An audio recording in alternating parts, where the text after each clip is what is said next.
योऽयं योगस्त्वया प्रोक्तः साम्येन मधुसूदन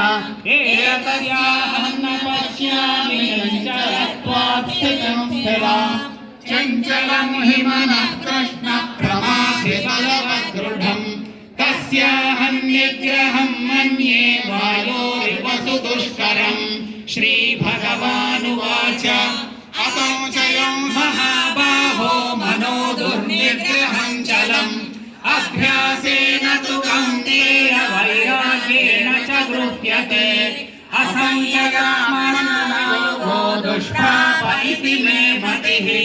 वश्यात्मना तु यतता शक्यो वाप्तुमुपायतः अर्जुन उवाच अत श्रद्धयोपेता योगाश्चलितमानसः